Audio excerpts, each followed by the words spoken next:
नमस्कार। कार्यक्रम सीधा कुरा जनतासँग हेर्नको निमित्त न्यूज 24 टेलिभिजन हेरेर बस्नुभएका सम्पूर्ण दर्शक महानुभावहरूलाई स्वागत छ।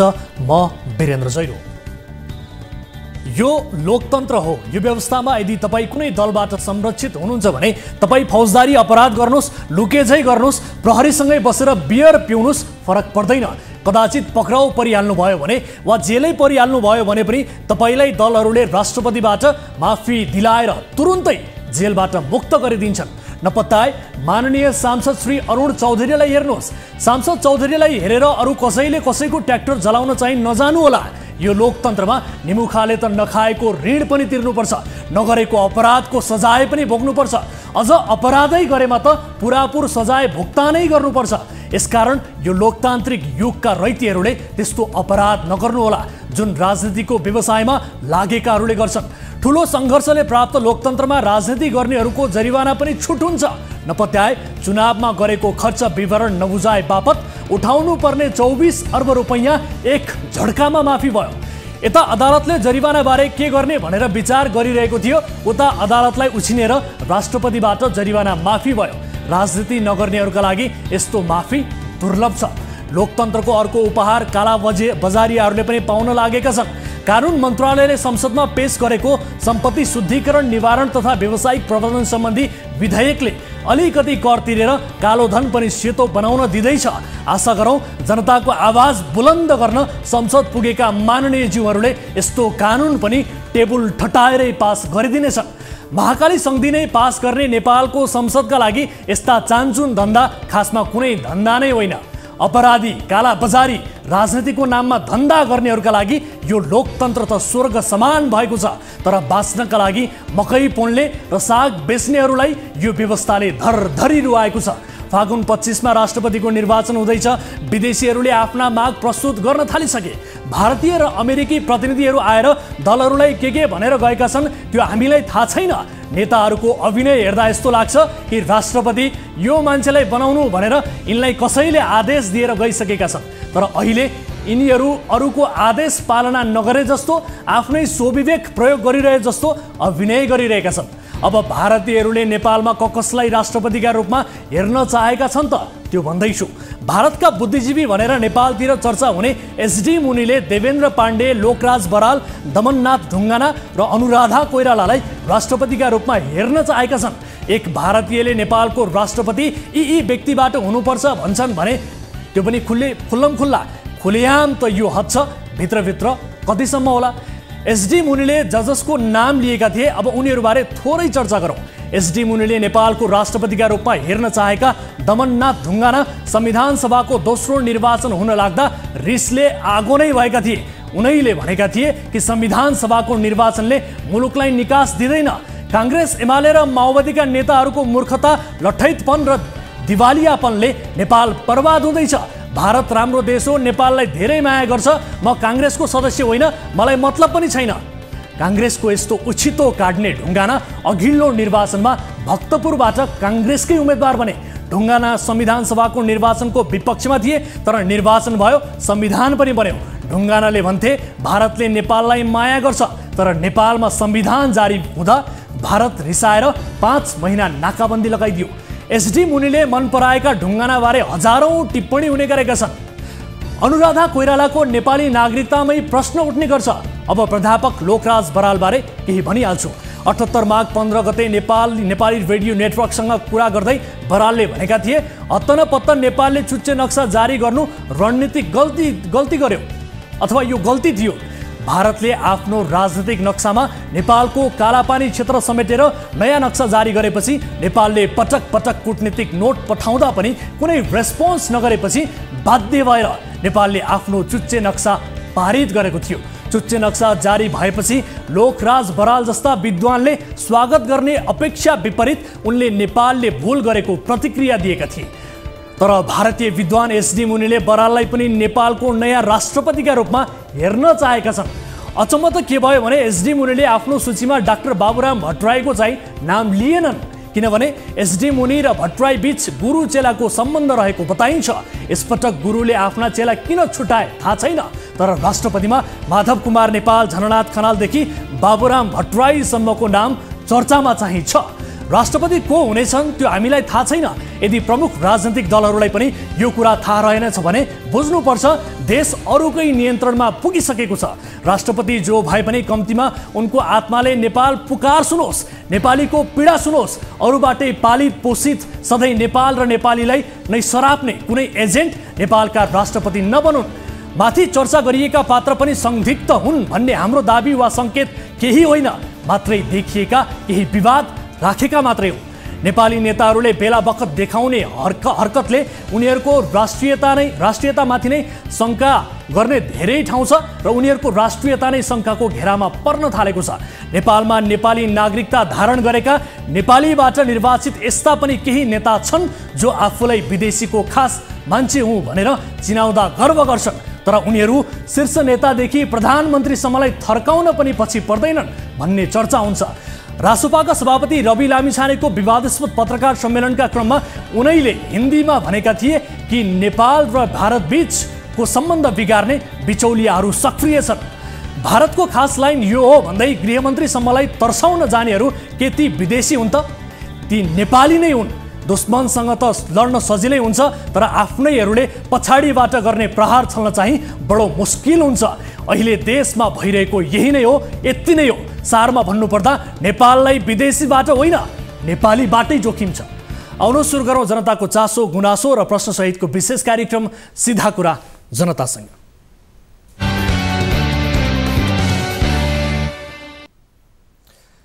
स्वागत छ दर्शक महानुभावहरू, कार्यक्रम सीधा कुरा जनतासँगको नयाँ श्रृङ्खलामा उपस्थित भइसकेका छौँ। विविध विषयहरूसहित कार्यक्रममा उपस्थित छौँ र आजको कार्यक्रममा शहीद स्मारक लिग सुरु हुनु अघि दशरथ रङ्गशालामा कन्सर्ट आयोजना भइरहेको खेलकुदको प्रसङ्ग समेटिएको रिपोर्ट प्रस्तुत गर्दैछौँ। खेल सधैँ उपेक्षामा, तर खेल मैदानमा सधैँ यस्तो चटक किन त? यसको जवाबदेहिता पनि आजको कार्यक्रममा खोज्दैछौँ। र यस्तै चिकित्सकको लापरवाहीले छोरी गुमाएको भन्दै एक बाबुले गरेको विलापले भरिएको दुःखद रिपोर्ट पनि आजको कार्यक्रममा समावेश गर्दैछौँ। नागरिक उड्डयन प्राधिकरणको लापरवाही पनि आजको कार्यक्रममा देखाउँदैछौँ। 7 वर्षसम्म पनि अदालतको आदेश कार्यान्वयन नगरेको एउटा प्रसङ्ग हामीसम्म आइपुगेको छ।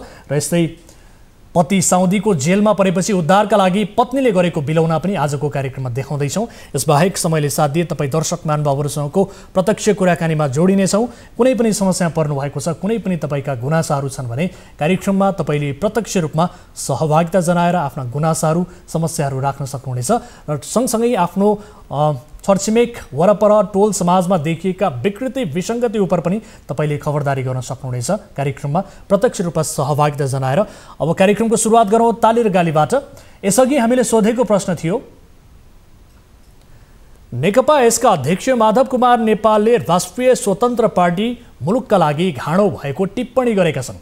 अध्यक्ष नेपालको यो टिप्पणी सटिक छ भन्नेले तालीमा र छैन भन्नेले गालीमा भोट गर्नुपर्ने थियो, जसअनुसार 14.67% तालीमा र 85.33% गालीमा मत जाहेर गर्नुभएको छ। अर्थात् अध्यक्ष नेपालको यो टिप्पणी सटिक छैन भन्नेमा बढी मत परेको छ, गालीमा दर्शकहरूले बढी मत व्यक्त गर्नुभएको छ। अब ताली र गालीका लागि आजको प्रश्न यस प्रकार छ,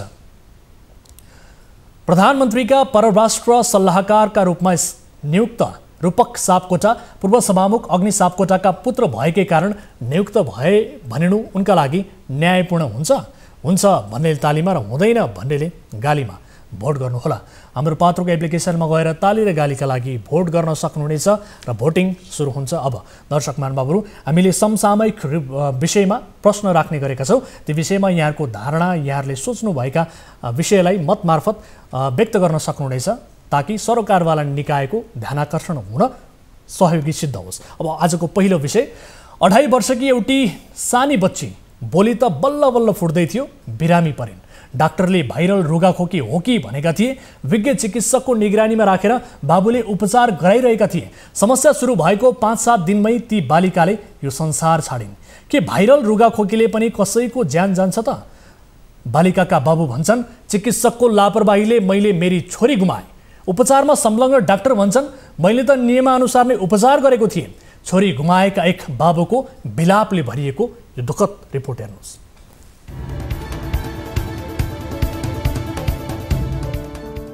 एक सानी 2.5 वर्षकी प्रशंसा गौतम अब यस दुनियाँमा छैनन्।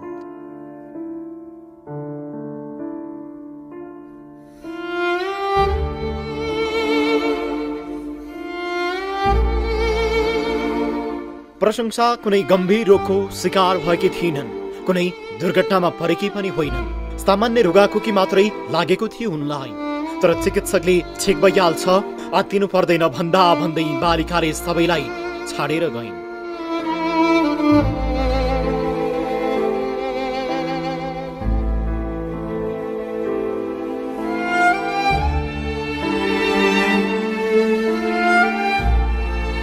चिकित्सकले सामान्य जाँच गरे। बालिकाका आमा बुबाले राम्ररी परीक्षण गरिदिनु भन्दा पनि चिकित्सकले सामान्य समस्या हो, बाफिँदै ठिक हुन्छ भनिरहे। तर त्यस्तो केही भएन। हेर्दा हेर्दै पर्खिँदा पर्खिँदै एक स्थानीय बालिकाले यो संसार छाडेर गइन्।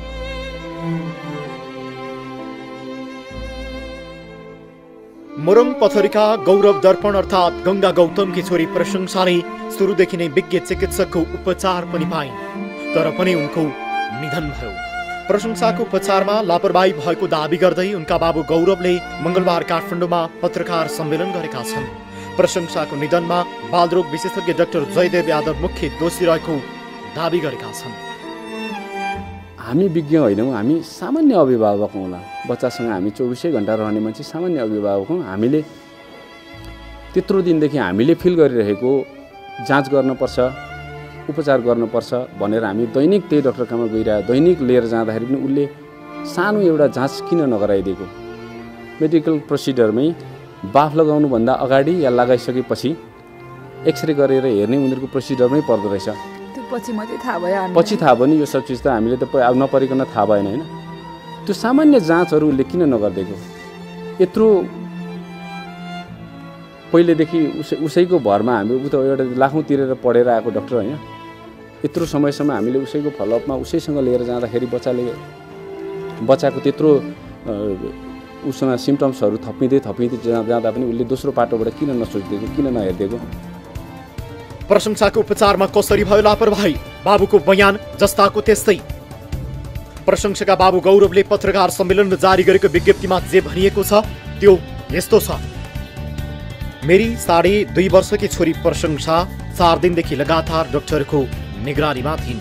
उनलाई सामान्य रुगाखोकी लागेको कमलपोखरीमा रहेको हिमाल हस्पिटलका डाक्टर जयदेव यादवले बताएका थिए।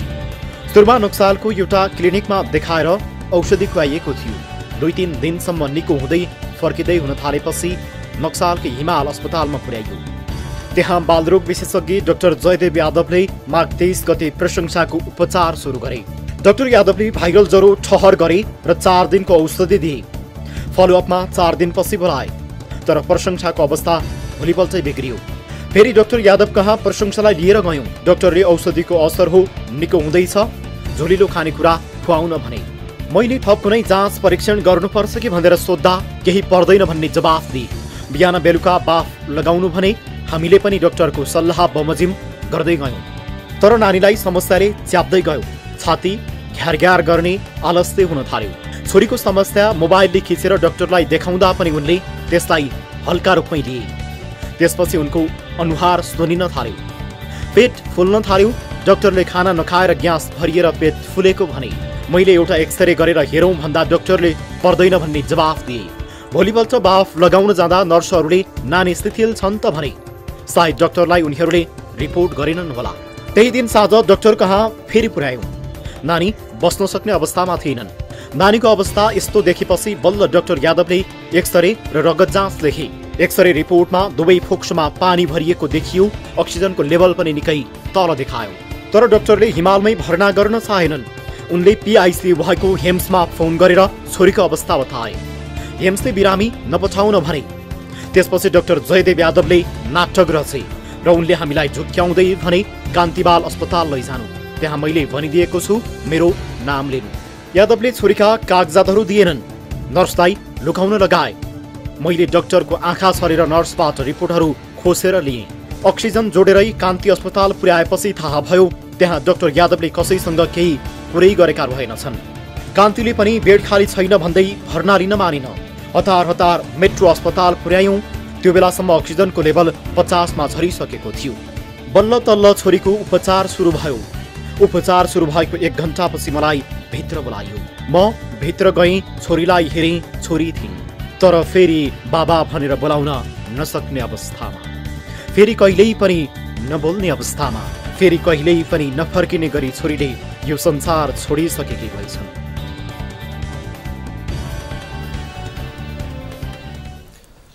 दर्शकहरू, यस विषयमा जवाफ लिन हामीले डाक्टर जयदेव यादवलाई सम्पर्क गरेका थियौँ। डाक्टर यादवले हामीसँग संवाद पनि गरे। उपचारमा कुनै लापरवाही नगरेको र बिरामीको अवस्था अनुसार उपचार गरिनुपर्ने जुन थियो त्यही अनुसार उपचार गरेको दावी गरेका छन्। मेडिकल काउन्सिल र अस्पतालमा समेत बिरामी आफन्तले दिएको निवेदन आफूले थाहा पाएको उल्लेख गर्दै डाक्टर यादवले यो गुनासोका सम्बन्धमा मेडिकल काउन्सिलले गर्ने अनुसन्धानमा आफूले सघाउने बताएका छन्। डाक्टर यादवले पहिले काउन्सिलप्रति जवाबदेही हुने बताएका छन्। हामीले प्रत्यक्ष फोन संवादमा उनलाई आइदिन आग्रह पनि गरेका थियौँ, तर उनले हालका लागि काउन्सिलप्रति नै जवाबदेही हुनु आवश्यक रहेको बताएका छन्। यद्यपि प्रशंसकका बाबुले उठाएका केही प्रश्न छन्, त्यो प्रश्न हामी यहाँहरूलाई यहाँ सरस्वती राख्न चाहन्छौँ। विशेष गरी यो प्रश्न राज्यका तालुकदार निकायले सुनुन् र यससँग सम्बन्ध राख्ने निकायले सुनुन्। पहिलो प्रश्न छ, लगातार 3 दिनसम्म बाफ लगाउन लगाएर पनि किन एक्सरे, रगत जाँच तथा पिसाब जाँच जस्ता अति आवश्यक जाँचहरू गरिएन? दोस्रो प्रश्न छ, पेट फुल्ने, अनुहार सुन्निने, घ्यारघ्यार हुने, लामो समय पिसाब नहुने जस्ता लक्षणहरू थपिँदै जाँदा अभिभावकहरूको कुरामा किन ध्यान दिएन र किन मानिएन? तेस्रो प्रश्न छ, अस्पतालले PICU आवश्यक छ भने त्यहाँबाट अर्को अस्पताल पठाउनु अघि कान्ति अस्पतालमा PICU खाली छ, सम्बन्धित डाक्टरसँग कुरा भयो, छिटो लैजानुहोस् भनेर त्यहाँ कसैसँग कुरा नगरी PICU खाली नभएको ठाउँमा पठाएर त्यस्तो संवेदनशील अवस्थामा किन खेलवाड गरियो? चौथो प्रश्न छ, रेफर लेटरमा डाक्टरको हस्ताक्षर नगरी र अस्पतालको छाप समेत नहानी किन पठाइयो?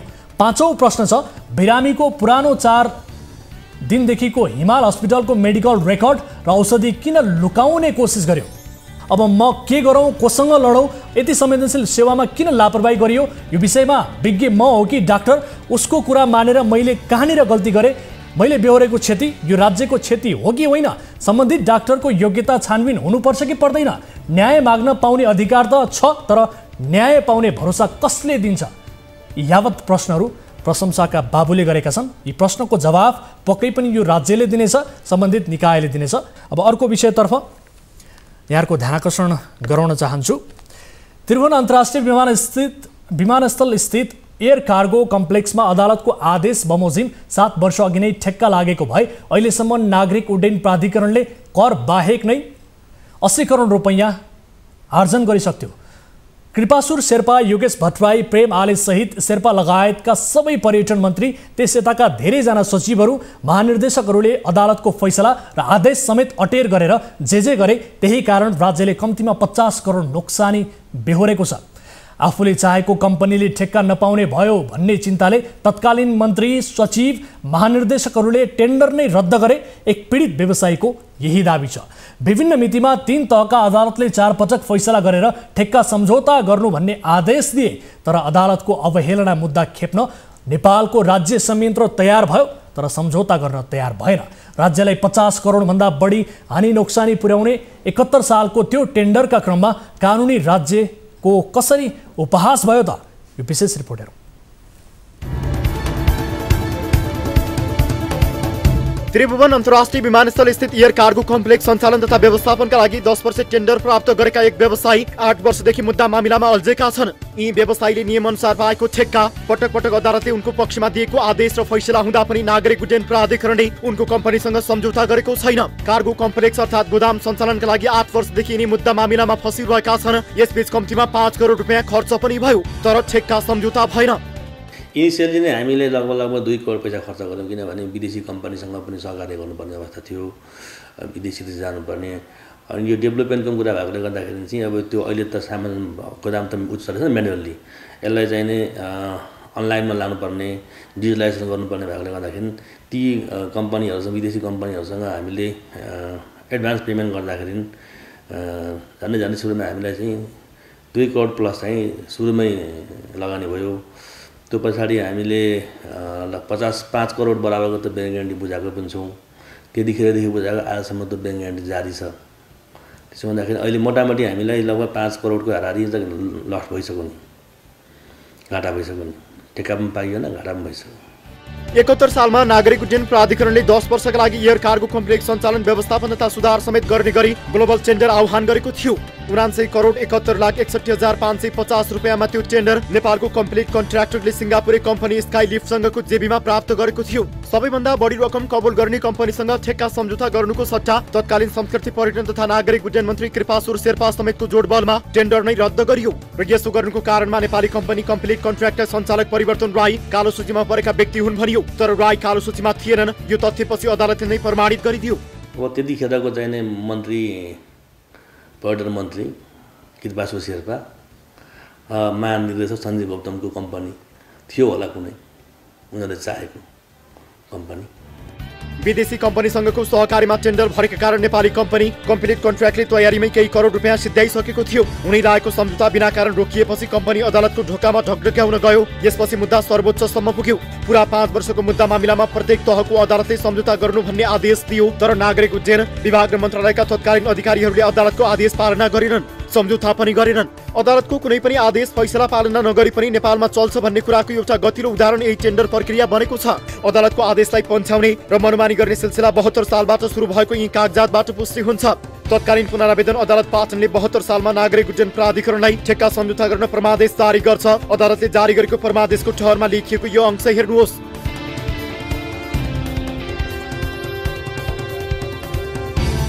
अदालतले परमादेश त दिन्छ, तर प्राधिकरणले चाहिँ अदालतको परमादेश ठिक छ कि छैन भनेर छानबिन गर्न प्राधिकरण सञ्चालक समितिका सदस्य सुगत रत्न कंसाकारको नेतृत्वमा छानबिन समिति गठन गर्छ। अदालतका आदेशमा प्रश्न उठाइएपछि कम्पनीका तर्फबाट सञ्चालक परिवर्तन राईले अदालतको अवहेलना भएको भन्दै अर्को निवेदन दिन्छन्। त्यो निवेदनमा सुनवाई गर्दै अदालतले तोकेरै 1 महिनाभित्र सम्झौता गर्न अर्को आदेश दिन्छ। 73 सालमा दोहोर्याएर पाटन उच्च अदालतले दिएको अर्को आदेशको यो अंश हेर्नुहोस्।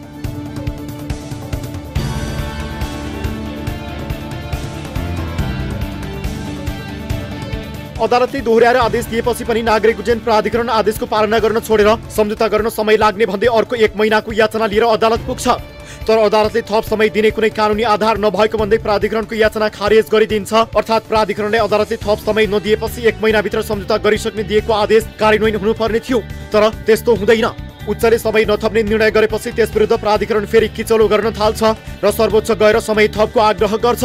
सर्वोच्चले 74 सालमा झगडिया पक्षलाई समेत नजिकाई उच्चको आदेशलाई सदर गरिदिन्छ। सर्वोच्चले गरेको सदरको यो अंश हेर्नुहोस्।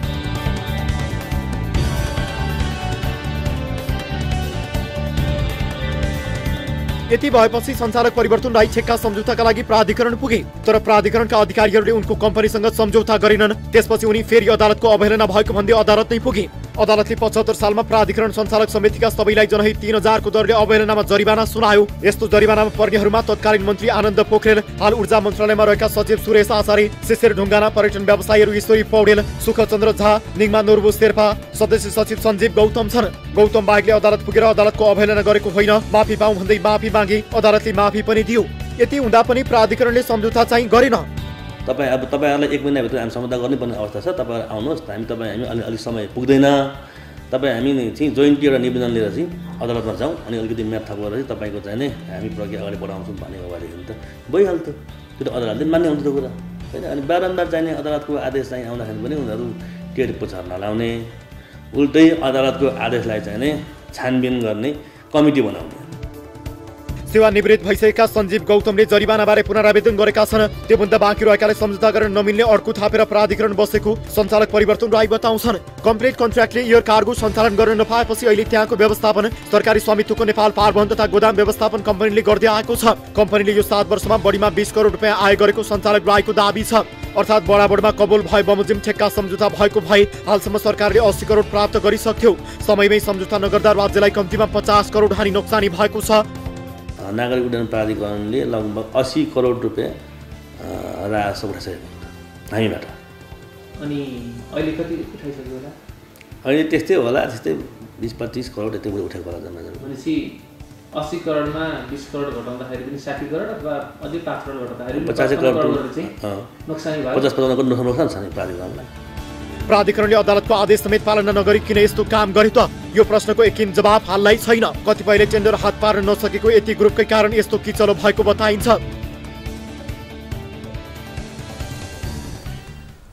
दर्शकहरू, कार्गो गोदाम सम्बन्धी टेन्डर जितेर पनि कम्प्लिट कन्ट्र्याक्टले किन पाएन?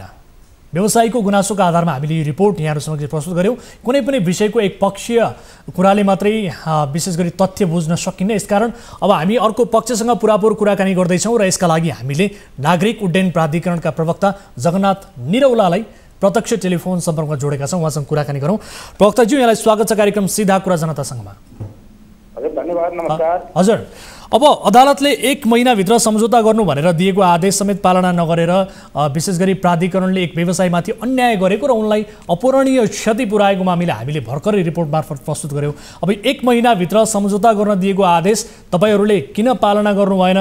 पहिलो प्रश्न यहीँबाट सुरु गरौँ न। अब यसमा यस्तो छ सर, यो 1 महिनाको भन्दा पनि यसको चाहिँ सुरुवाती चरणदेखि नै हामीले बुझ्नुपर्ने हुन्छ है। हजुर, अब यसको चाहिँ यो कार्गो गोदाम चाहिँ ठेक्का व्यवस्थापन गर्ने भनेर 71 सालमा नेपाल नागरिक उड्डयन प्राधिकरणले ग्लोबल टेन्डर आह्वान गर्यो। हजुर, त्यसमा एउटा कम्पनी छनौट भयो, जसमा चाहिँ नेपाली कम्पनी भनेको कम्प्लिट कन्ट्र्याक्ट कम्पनी छ, त्यो छनौट भयो। त्यो छनौट चाहिँ कसरी भयो भन्दाखेरि मूल्याङ्कन समितिले, कर्मचारी लेभलबाट भएको मूल्याङ्कन समितिले उसलाई सिफारिस गर्न पेश गर्यो र सञ्चालक समितिले त्यो ठेक्का चाहिँ स्वीकृत गर्नुपर्ने हुन्थ्यो नियमावली अनुसार। त्यो सञ्चालक समितिमा पेश हुँदाखेरि सञ्चालक समितिले के गर्यो भन्दाखेरि यसमा केही कमजोरी रहेको छ भन्ने हिसाबले त्यसलाई अस्वीकृत गर्यो सुरुमा है। अस्वीकृत गरिसकेपछि त्यो सम्बन्ध पार्टी चाहिँ मुद्दामा जानुभयो। मुद्दामा गइसकेको अवस्थामा सञ्चालक समितिले के गर्यो भन्दाखेरि फेरि अर्को सञ्चालक समितिको सदस्यको संयुक्तकर्तामा मूल्याङ्कन गर्न भनेर कमिटी गठन गर्यो। त्यो कमिटीले के प्रतिवेदन दियो भन्दाखेरि यसलाई पुनः अब चाहिँ अगाडिको प्रक्रिया रद्द गरेर पुनः फेरि प्रक्रियामा जाऊ, प्रस्तावमा माग भनेर चाहिँ उसले समितिले रिपोर्ट दियो है। यसै क्रममा चल्दै थियो र 75 साल श्रावणको 18 गते नेपाल नागरिक उड्डयन प्राधिकरणको सर्वोच्च कार्यकारी निकाय भनेको सञ्चालक समिति हुन्छ। त्यो सञ्चालक समितिले यो बोलपत्र सम्बन्धी सम्पूर्ण प्रक्रिया रद्द गर्ने भनेर चाहिँ निर्णय गर्यो है। त्यो निर्णय गरेपछि हामीले त्यसलाई चाहिँ सार्वजनिक सूचना मार्फत सबैलाई जानकारी गरायौँ। त्यसका विरुद्धमा त्यो नेपाली कम्प्लिट कन्ट्र्याक्टर कम्पनी चाहिँ मुद्दामा जानुभएको छ, उच्च अदालतमा मुद्दामा छ। त्यो मुद्दा अहिले पनि विचाराधीन अवस्थामै छ है। र यो मुद्दा विचाराधीन रहेको अवस्थामा अहिले त्यो काम अगाडि बढ्न सकेको छैन र केही दिन अगाडि मात्र कम्प्लिट कन्ट्र्याक्टको तर्फबाट नेपाल नागरिक उड्डयन प्राधिकरणमा एउटा निवेदन प्राप्त भएको छ कि सम्झौता गरिपाउँ भनेर है। यो विषयमा कस्तो छ भनेदेखि अब यो 8 वर्ष करिब व्यतीत भइसकेको अवस्था, 10 वर्षको लागि ठेक्का प्रक्रिया निकालिएको, 8 वर्ष व्यतीत। ठिक छ, तपाईँले मुद्दा विचाराधीन छ भन्नुभयो प्रवक्ताज्यू, मैले तपाईँलाई रोकिहालेँ। जस्तो विशेष गरी अदालतले यसो गर्नु भनेर परामर्श जारी गर्ने अनि तपाईँहरू चाहिँ अदालतको आदेश ठिक छ कि छैन भनेर जाँच्नका लागि सुगत रत्न कंसाकारको नेतृत्वमा छानबिन समिति गठन गर्ने देखियो। यस्तै अब कानुनी राज्यमा यस्तो गर्न मिल्छ भने अदालतले त आदेश दिइसकेपछि त्यो अनुसारको कार्यान्वयन गर्नुपर्ने थियो नि त तपाईँहरूले, होइन? यसभन्दा पछि त हामी सर्वोच्च अदालत पनि गयौँ सर। सर्वोच्च अदालतमा प्राधिकरण पनि गएको छ। सर्वोच्च अदालतले यो चाहिँ प्रक्रिया नियमअनुसार गर्नु भनेर फैसला गरेको छ। त्यो नियमअनुसार गर्नु भनेपछि नै सञ्चालक समितिले यो बोलपत्र रद्द गरे हो के। यो रद्द गरिसकेपछि उहाँ फेरि अदालत जानुभएको छ, मुद्दामा जानुभएको छ र मुद्दाको किनारा लागिसकेको अवस्था छैन, त्यो मुद्दामा छ र के भने अदालतमा विचाराधीन रहिरहेको अवस्थामा र सञ्चालक समितिले यो खारेज गरिसकेको अवस्थामा यो प्रक्रिया अहिले अवरुद्ध छ र केही दिन अगाडि मात्रै उहाँले एउटा निवेदन दिनुभएको छ सम्झौता गरिपाउँ भनेर। यो विषयमा हामीले के गरेका छौँ अहिले पछिल्लो अवस्थामा भनेदेखि यो बोलपत्र खरिदका कानुनका ज्ञाताहरूसँग छलफल हामी गरिरहेका छौँ र केही समयमै हामी यसलाई छलफल सकेर के गर्ने भने हामी अगाडि बढ्छौँ। अब उहाँहरू कालो सूचीमा परेको भन्ने जानकारी चाहिँ तपाईँहरूलाई कसरी भयो त सर? यो त अगाडिको प्रक्रिया, त्योभन्दा पछाडि धेरै निर्णयहरू भइसकेका छन् सर। यो त सुरुको चरणको अवस्था हो। यो तपाईँहरूले कालो सूचीमा पर्दै नपरेको भनेर कालो सूचीमा परेको भनेर भन्नुभयो भनेर उहाँले गुनासो गर्नुभएको छ नि त। उहाँ चाहिँ उहाँको कम्पनी कालो सूचीमा कसरी परेछ? त्यो भनेको त के भने उहाँ सम्मिलित एउटा कम्पनीले 64 सालमा चाहिँ बकेका तिर्न बाँकी रहेको त्रिभुवन अन्तर्राष्ट्रिय विमानस्थलमा त्यो नजिर देखाएर पहिले चाहिँ प्रक्रिया अवरुद्ध भएको अवस्था भन्न सञ्चालक समितिले अस्वीकृत गरेको अवस्था थियो। तर पछि अदालतले त्यो होइन भनिसकेपछि त्योभन्दा पछाडि धेरै चाहिँ मुद्दाहरू अदालतमा गइसकेको फैसला नै भइसकेको अवस्था छ। तर एकपक्षीय कुरा सुनेर मात्रै यसरी आज गर्ने 1 महिनाभित्र गर्ने भन्ने होइन। प्राधिकरण पनि यसमा पुनरावलोकनमा गएको छ र यो पछिल्लो सञ्चालक समितिले रद्द गरिसकेको अवस्थामा यो कम्प्लिट कन्ट्र्याक्ट कम्पनी पनि मुद्दामा गएको हुनाले र त्यसको फैसला नआइसकेको हुनाले यस विषयमा अगाडि बढ्न सकिएको छैन। ठिक छ, तर प्रवक्ताज्यू 1 महिनाको समयमा सम्झौता गर्नुपर्नेमा तपाईहरू म्याद थपिपाउँ भनेर जानुहुन्छ, म्याद नथपेपछि फेरि पनि सम्झौता गर्नुहुन्न। अदालतले जरिवाना गर्ने बेला भइसक्दा पनि आदेश पालना नगरेको आरोप तपाईहरूमाथि छ, यो के हो त खासमा? होइन त 1 महिनाभित्र गर्नु भनेर उच्च अदालतले गरेको उसमा सर्वोच्च अदालत प्राधिकरण जाँदाखेरि 1 महिनाभित्र कहाँ सबै यसो गर्नु उसो गर्नु भन्न मिल्दैन भन्ने सर्वोच्च अदालतको आदेश छ नि। हजुर। र त्यसमा सर्वोच्च अदालतले नियमअनुसार गर्नु भनेको छ। नियमअनुसार गर्दाखेरि नियम प्रक्रिया सबै हेरेर सञ्चालक समितिले त्यो गोलपत्र प्रक्रिया रद्द गर्ने भनेर निर्णय गरेको हो। कारण के थियो? त्यो रद्द गर्नुपर्ने कारण चाहिँ के थियो? कारण खुलाएको थियो कि थिएन? अलिकति प्रश्न पार्नुहोस् त। अनि कारण त यो अब के अरे 10 वर्षको लागि गरेको 5-6 वर्ष बितिसकेको अवस्था छ। त्यतिखेरको बजार मूल्य र पछिल्लो बजार मूल्यमा धेरै फरक पर्न सक्छ भन्ने एउटा कुरो थियो। पछिल्लो अवस्थामा के छ भनेदेखि अहिले कारको व्यवस्थापन नेपाल पावर वन तथा गोदाम व्यवस्था कम्पनीले गरिरहेको छ र सुरुमा कम्प्लिट कन्ट्र्याक्टरले अब के अरे कबुल गरेको करिब 10 करोड वार्षिक हो। अहिले पछिल्लो अवस्थामा पावर वन कम्पनीले वर्षको 15 करोडभन्दा बढी तिरिरहेको अवस्था। यी सम्पूर्ण प्रक्रियालाई मध्यनजर गरेर नयाँ फ्रेस टेन्डरमा जाँदा उपयुक्त हुन्छ भन्ने हिसाबले रद्द गरे हो। तर यससँगै जोडिएको एउटा अर्को प्रश्न के हो भने मुख्यतया विशेष गरी 79 करोडमा समयमै गोदाम भाडामा लगाएको भए अहिलेसम्म कम्तीमा 80 करोड प्राधिकरणले पाउँथ्यो। अहिले त्यो आय घुमेको अवस्था छ। अब तपाईहरूले सम्झौता नगरेका कारण चाहिँ राज्यले करोडौँ रुपैयाँ गुमायो भनेर हामीले किन नभन्ने सर? होइन त्यो त गुमायो, त्यो के अरे त्यो ठेक्का प्रक्रिया सम्पन्न भएकै थियो नि। त्यो ठेक्का प्रक्रिया सम्पन्न नभइसकेको अवस्थामा राज्यले गुमायो भन्ने अवस्था पनि रहेन। तर सम्झौता गरेको भए त आउँथ्यो होला नि त सर? अहिलेसम्म कति आउँथ्यो होला भन्नुहोस् त? त्यसमा सञ्चालक समितिले त्यसलाई चाहिँ स्वीकार गरेर सम्झौता गरेको भए र काम नगरेको भएको राज्यले गुमायो भन्ने हुन्थ्यो। त्यो प्रक्रिया नै सम्पन्न भएन, प्रक्रिया नै पुरा भएन। तर यहाँ मुख्य कुरा के भयो भने अदालतको अवहेलना भयो। अदालतको आदेशको कार्यान्वयन भएन। अदालतको अवहेलना मुद्दामा सञ्चालक समितिका सबैलाई जनै 3-3 हजार रुपैयाँ जरिवाना भएको सत्य हो कि होइन भन्नुहोस् त? त्यसमा एउटा कुरो यहाँलाई के पनि जानकारी गराउँ भनेदेखि त्यस बेलाका तत्कालीन महानिर्देशक सञ्जीव गौतम चाहिँ यो सर्वोच्च अदालतको जुन उसमा जानुभयो मानहानि होइन भन्ने विषयमा जानुभयो। त्यसमा चाहिँ मानहानि भन्न मिल्दैन भनेर चाहिँ के अरे सर्वोच्च अदालतले पनि आदेश गरिसकेको अवस्था छ नि। जसलाई जरिवाना गर्यो उहाँहरू बगैँदा अदालतमा माफी मागेर जरिवाना बिना पाउनु पर्यो भनेर भन्नुभएको हो कि होइन त उहाँहरूले? भन्नुहोस् त। माफी मागेर अरू सदस्यहरू जानुभयो तर महानिर्देशक चाहिँ यसको उसमा प्रतिवादमा गएपछि सर्वोच्च अदालतले आदेश के अवहेलना भन्न मिलेन भन्ने किसिमले आदेश भएको छ पछिल्लो अवस्थामा। अब यो के गर्ने त भन्नुहोस् त? अब यो टेन्डर यो रद्द नै गरिरहने हो कि अथवा के हुन्छ? तपाईँहरूले के सोच्नु भएको छ? एउटा व्यवसायले करोडौँ पैसा खर्च गरिसक्यो होइन, यसलाई निचोडमा पुर्याउनु पर्ला। तपाईँहरूले कसरी सोच्नु भएको छ? ती व्यवसायलाई कसरी न्याय हुन्छ? के सोच्नु भएको छ? यसमा अब हामी केमा लागिरहेका छौँ भनेदेखि अहिले पछिल्लो समयमा यो अहिले कारको व्यवस्थापन गरिरहेको नेपाल पावर वन तथा व्यवस्थापन कम्पनीले वर्षको 15 करोडभन्दा बढी हामीलाई तिरिरहेकै छ। उसले प्राधिकरणलाई तिर्ने भनेको उसको ग्रस सेल्सको 60% हामीलाई बुझिरहेको छ र त्यो भनेको जसै हरेक वर्ष चाहिँ त्यो सेल्स बढ्दै गयो भने प्राधिकरणले प्राप्त गर्ने आम्दानी पनि बढी नै हुन्छ। जबकि कम्प्लिट कन्ट्र्याक्टले चाहिँ फिक्स एमाउन्ट थियो, उसको करिब 10 करोड थियो एउटा अवस्था थियो। र गोलपत्रको म्याद भनेको तपाईँको अन्तर्राष्ट्रिय गोलपत्रको म्याद भनेको मान्यता अवधि भनेको बढीमा 150 दिनसम्म हुन्छ। 150 दिन पनि व्यतीत भइसकेको अवस्था है र 10 वर्षको लागि निकालेको ठेक्का करिब 8 वर्ष व्यतीत भइसकेपछि यसलाई कसरी अगाडि बढ्ने भन्ने विषयमा हामी कानुनका विज्ञहरूसँग यो गोलपत्र खरिदका विज्ञहरूसँग छलफल गरिरहेकै अवस्थामा छौँ। यो छलफल चाँडै नै हामी टुङ्ग्याएर यस विषयमा के गर्ने भन्ने हामी अर्को निर्णयमा जान्छौँ। तपाईँले केही बेर अघि सुरुवातमै भन्नुभएको थियो मुद्दा विचाराधीन छ भनेर भन्नुभएको थियो। के विषयमा मुद्दा बाँकी छ अलिकति प्रष्ट रूपमा भनिदिनुहोस् त? के बाँकी छ? यो मुद्दा बाँकी भनेको जुन सञ्चालक समितिले 75 साल साउन 18 गते यो गोलपत्रको प्रक्रिया सम्बन्धी सम्पूर्ण चाहिँ रद्द गर्ने निर्णय गरेको छ। त्यसको विरुद्धमा कम्प्लिट कन्ट्र्याक्ट कम्पनी चाहिँ मुद्दामा जानु भएको छ। त्यो निर्णय नै रद्द गरिपाउँ भनेर त्यो अहिलेसम्म फैसला भएको छैन, त्यो विचाराधीन छ। यही विषय हो मुख्य गरी। हस्, समय र संवादका लागि प्रवक्ताजी यहाँलाई धेरै धेरै धन्यवाद। हस्, धन्यवाद। दर्शक महानुभावहरू, हामीले व्यवसायीको गुनासो सुनिसके पछाडि नागरिक उड्डयन प्राधिकरणका प्रवक्तासँग कुराकानी गऱ्यौँ। प्रत्यक्ष रूपमा 7 वर्षदेखि सर्वोच्च अदालतको आदेश कार्यान्वयन नभएको प्रसङ्ग थियो। यस विषयलाई हामी फेरि पनि फलोअप गर्छौँ। अहिलेलाई पालो भएको छ ब्रेकको, कतै नजानु होला। यहाँहरू हेरिरहनु भएको छ कार्यक्रम सिधा कुरा जनतासँग मात्र न्युज 24 टेलिभिजनमा।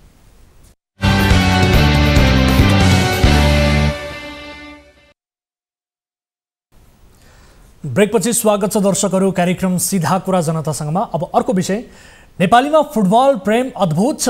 फुटबलमा नेपालले सफलता प्राप्त गरेको हेर्न नेपाली आँखा सधैँ लालायित हुन्छन्। जुन देशमा फुटबलप्रतिको चासो यति धेरै छ त्यही देशमा विगतमा 4 वर्षसम्म ए डिभिजन लिग नै भएन। यसपटक ए डिभिजन लिग सुरु हुन 1 हप्ता मात्रै बाँकी छ, तर दशरथ रङ्गशालामा कन्सर्ट भइरहेको छ। खेल हुने ठाउँमा गाना बजाना, मेला चटक आदि हुने यो थितिले भन्छ खेलकुदको विकासमा यहाँ कोही गम्भीर नै छैनन्। वर्षभर खेलाडीलाई उपेक्षा गरिन्छ, जब अन्तर्राष्ट्रिय प्रतिस्पर्धामा मुलुकले लज्जास्पद हार बेहोर्छ अनि भन्ने गरिन्छ नेपालको खेल कहिल्यै सुध्रिएन। हो, यस्तै पाराले खेल सुध्रिँदैन। खेल सुध्रिन वर्षैभर धेरै वर्षसम्म मेहनत गर्नुपर्छ। अहिले दशरथ रङ्गशालामा जे भइरहेको छ त्यो देखेर जो कोही खेल प्रेमी निराश हुन सक्छन्। विशेष रिपोर्ट हेर्नुहोस्। नेपाली फुटबलको शीर्ष श्रेणीको शहीद स्मारक ए डिभिजन लिग सुरु हुन 1 हप्ता मात्रै बाँकी छ। फुटबल खेलाडीको लागि महत्त्वपूर्ण मानिने यो लिग मुलुककै एकमात्रै अन्तर्राष्ट्रिय दशरथ रङ्गशालामा आयोजना हुँदै आएको छ। फागुन 19 बाट सुरु हुने लिगका लागि रङ्गशालामा यति बेला संरचनागत तयारीदेखि खेलाडीहरू पनि तयारी गरिरहेको दृश्य देखिनुपर्ने हो, तर यति बेला रङ्गशालाको दृश्य फरक देखिन्छ। मङ्गलबार हाम्रो टिम रिपोर्टिङका लागि पुग्दा रङ्गशालामा फुटबल लिगका लागि होइन, कन्सर्ट आयोजनाका लागि धुमधाम तयारी चलिरहेको थियो।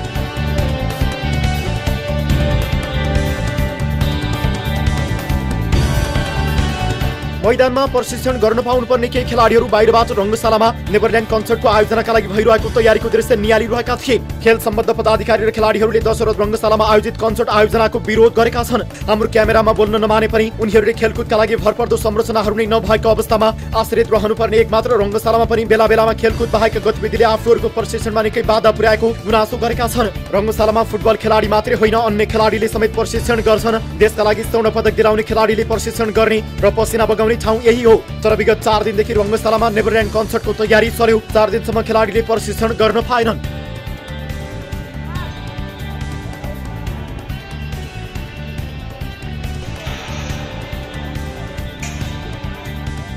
उसै पनि घाँसे मैदान बिग्रिने भएकाले अन्य समयमा खेलाडीलाई समेत मैदानभित्र छिर्न अनुमति हुँदैन, तर त्यही ठाउँमा कन्सर्टका लागि भव्य स्टेज तयार पारिएको छ। भारतबाट ल्याइएका ठुला ठुला साउन्ड सिस्टम लगायतका सामग्री मैदानमा छरपष्ट राखिएका छन्, जसले रङ्गशालाको भौतिक संरचना बिग्रिने जोखिम पनि छ।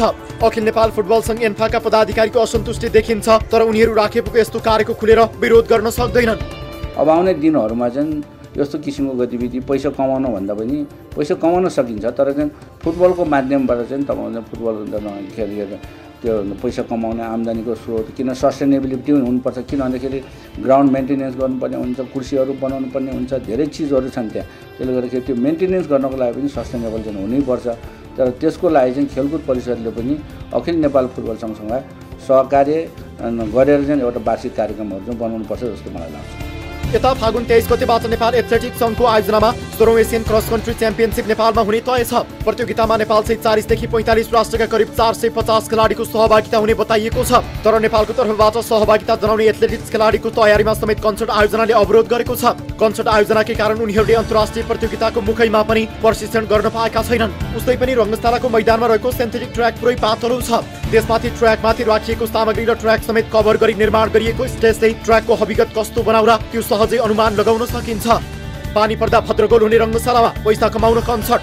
2072 को विनाशकारी भूकम्पले छेदविच्छेद भएको रङ्गशालामा निर्माण गर्नुपर्ने संरचना थुप्रै छन्, तर खेलकुदलाई बुझ्ने महत्त्व दिनुपर्ने तालुकदार निकाय राखेको अनुमतिमा रङ्गशालामा कन्सर्ट आयोजना भइरहेको छ। रङ्गशाला कन्सर्ट आयोजनाका लागि प्रयोग गरे बापत आयोजक आई लभ नेपालले 22 लाख रुपियाँ तिर्दैछ। लाइट, अन्य सफाई कर्मचारी लगायतको शीर्षकमा समेत आयोजकले पैसा तिरिरहेको छ। 22 लाख रुपियाँ समथिङ हाम्रो भेन्यूको चार्ज पर्छ, अनि लाइटहरूको छुट्टै पर्छ, कर्मचारीको छुट्टै, सफाई कर्मचारीको छुट्टै, प्लस चाहिँ हामीले युज गरेको क्रुहरू लगायत गरेर त्यही लगभग 23 लाख जस्तो पर्न जान्छ हामीलाई भेन्यूको चार्ज, भेन्यू र प्लस यहाँको क्रु मेम्बरहरू सहितको, र 10 लाख डिपोजिट हामीले त्यो अकाउन्टमा राख्नुपर्ने हुन्छ, धरोडी अकाउन्टमा, त्यो पनि राखेको छ। खेल सम्बद्ध निकायहरूसँग सोद्धा उनीहरूले ब्रिटेनको वेम्बली लगायत ठुला स्टेडियममा पनि कन्सर्ट आयोजना हुने भन्दै पन्सिने गरेका छन्, तर विकसित देशका स्टेडियममा आधुनिक प्रविधि र अन्य धेरै खेल मैदान भएको कारण खेलाडीहरूले प्रशिक्षण गर्ने वैकल्पिक व्यवस्था पनि हुन्छ, तर हाम्रो मुलुकको अवस्था त्यस्तो छैन।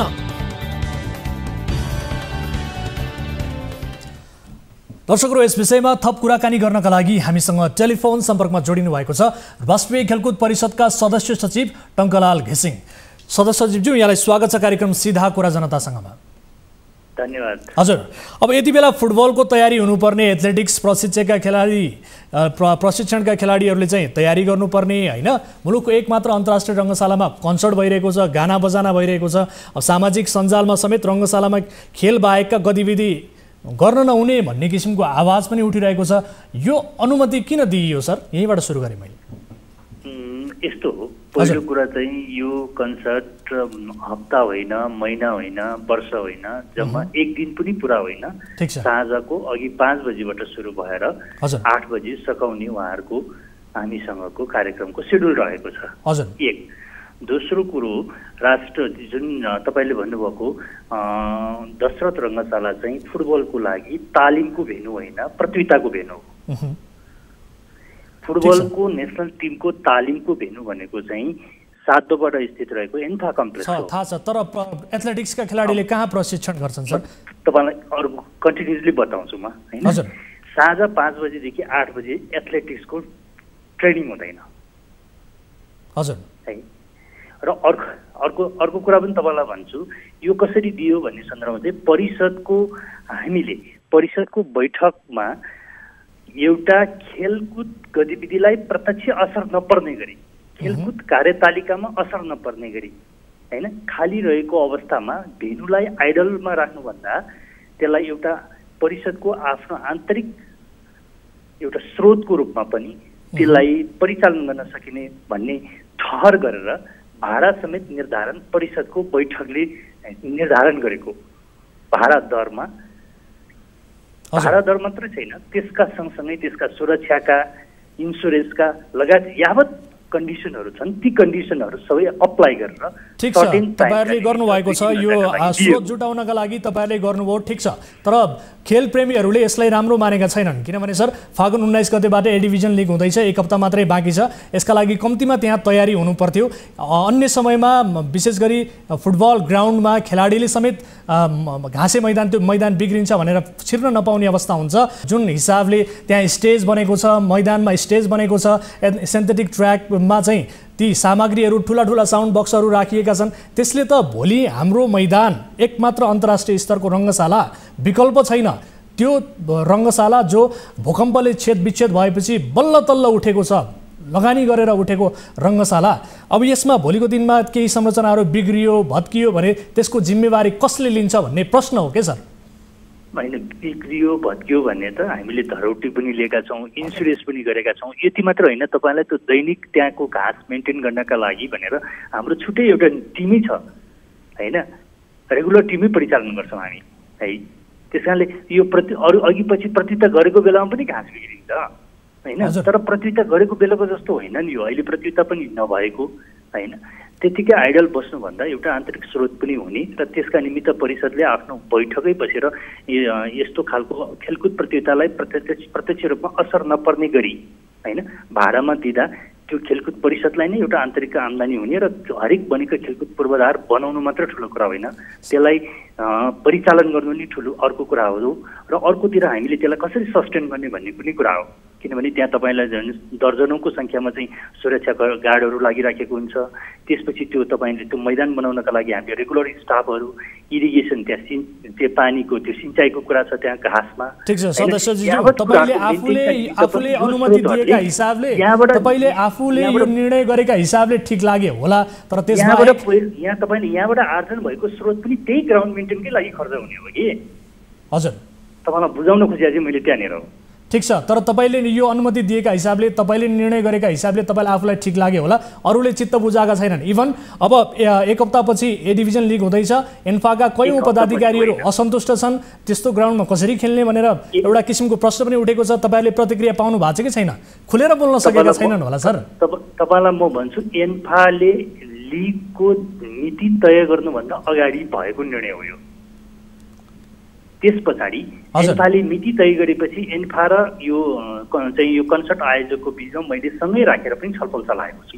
हजुर, र उहाँहरू दुईजनाको बिचमा के कुरा भएको छ भने यो खालको तरिकाहरू अप्नाएर, सावधानीहरू अप्नाएर कन्सर्ट गर्ने, त्यसले खेलकुदको त्यहाँ खेल मैदान पनि नबिग्रिने स्थितिबाट त्यसलाई बचाउने गरी कार्यक्रम गर्ने, 10 दिनको ग्याप भएको कारणले त्यसपछि 10 दिनमा त्यसलाई रिकभरी गर्न सकिन्छ भन्ने खालको बुझाइ समेत एन्फाबाट त्यो निष्कर्ष सँगै बसेर कन्सर्टको आयोजक र एन्फाको बिचमा सँगै मैले छलफल गराएर दुवैजनाको सहमतिमा यो गरियो कार्यान्वयन। तर जुनसुकै प्रतिस्पर्धामा पनि नेपालले जितोस्, खेलाडीले जितोस् भन्ने किसिमको हामी अपेक्षा गर्छौँ, खेलाडीले स्वर्ण पदक नै ल्याओस् भन्ने हाम्रो अपेक्षा हुन्छ। तर भएको एउटा अन्तर्राष्ट्रिय रङ्गशालालाई समेत हामी गतिलो ढङ्गले व्यवस्थित गर्न सक्दैनौँ।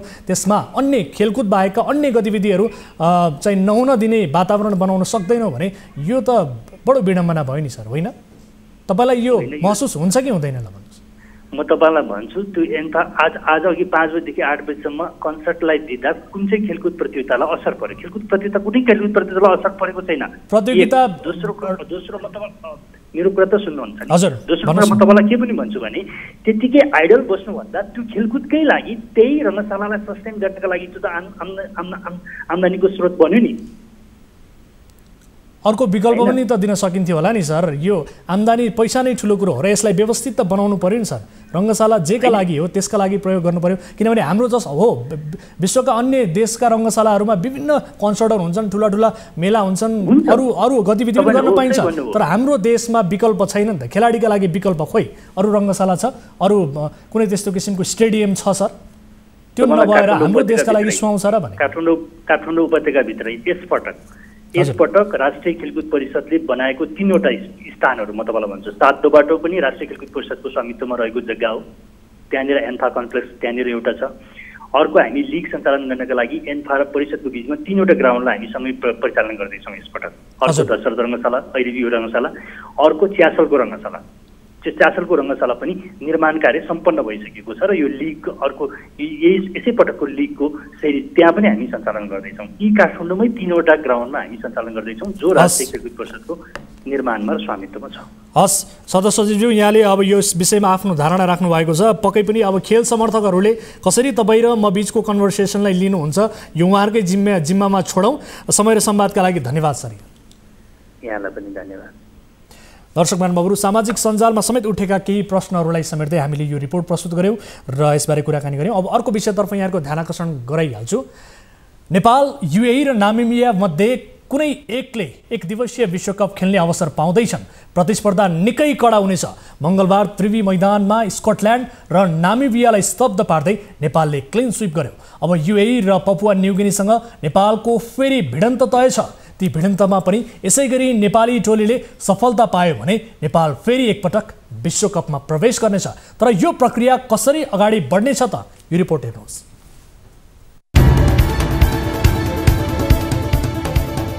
घरेलु मैदानमा उत्कृष्ट प्रदर्शन गर्दै नेपालले एक दिवसीय विश्वकप खेल्ने सपना कायमै राखेको छ। नेपाली क्रिकेट टिमले हालसम्म क्रिकेटको एक दिवसीय विश्वकपमा सहभागिता जनाउन सकेको छैन। आइसिसी विश्वकप लिग 2 अन्तर्गत त्रिदेशीय सिरिजमा मङ्गलबार नेपालले क्लिन स्विप गर्दै विश्वकपसम्मको यात्रालाई जीवन्त राखेको हो। नेपालले प्रतियोगिताको उपाधि जित्न सफल टिम स्कटल्यान्डलाई 2 विकेटले पराजित गर्दा मङ्गलबार टियु मैदानमा दर्शकमा खुसीको सीमा नागेको प्रश्न देखिन्थ्यो।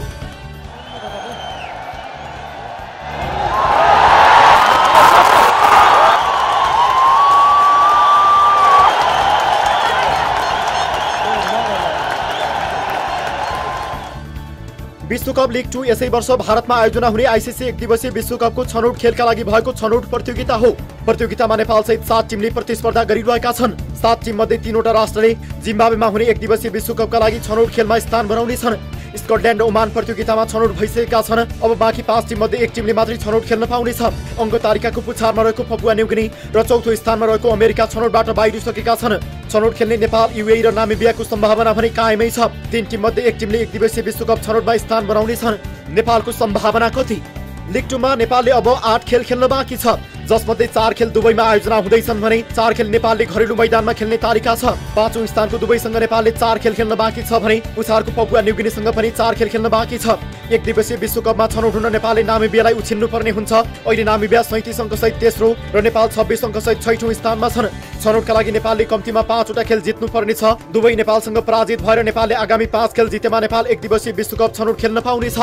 घरेलु सिरिज क्लिन स्विप गरेसँगै नेपालले एक दिवसीय मान्यता कायमै राख्ने अर्को मौका पनि पाएको छ। लिग 2 मा सहभागी टिमको शीर्ष 5 टोलीमा अटाउन सकेमा नेपालले एक दिवसीय मान्यता कायमै राख्नेछ।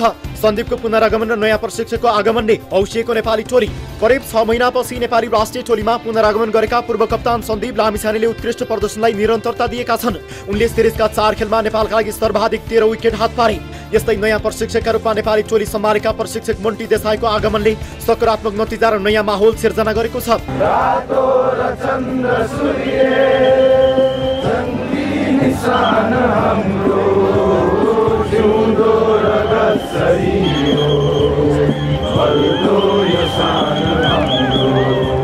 यो सिरिजमा नेपालको ब्याटिङमा पनि निकै सुधार देखिएको छ। नेपालले सबैभन्दा धेरै रन चेज गरेर नामिबियालाई पराजित गर्दै इतिहास समेत यही सिरिजमा कायम गरेको छ। माथिल्लो क्रम तथा मध्यम क्रमका सबैजसो ब्याट्सम्यानले रन जोड्नुले नेपाली क्रिकेटको स्तर सुधारिएको विश्लेषण भइरहेको छ। Rohit Kumar Paral, the 20-year-old national captain, has dragged his side over the line with the most incredible innings of 95 not out. दर्शकहरू, नेपाली क्रिकेटको प्रसङ्ग समेटिएको रिपोर्ट हामीले प्रस्तुत गऱ्यौँ। यिनै विषयहरू प्रस्तुत गर्दा गर्दै आजलाई कार्यक्रम सिधा कुरा जनतासँगको निर्धारित समय सकिएको छ। कुनै पनि समस्या पर्नु भएको छ, हाम्रो टोल फ्री नम्बर 1660 012 24 24, एनसेल नम्बर 98 015 7 24 24 र एनटिसी नम्बर रहेको छ 97 45 61 56 54 मा 24 घण्टा तपाईँले सम्पर्क गर्न सक्नुहुनेछ। आफ्ना गुनासाहरू समस्याहरू टिपाउन सक्नुहुनेछ भन्दै कार्यक्रम सिधा कुरा जनतासँगबाट म वीरेन्द्र जैरू बिदा हुन्छु। नमस्कार।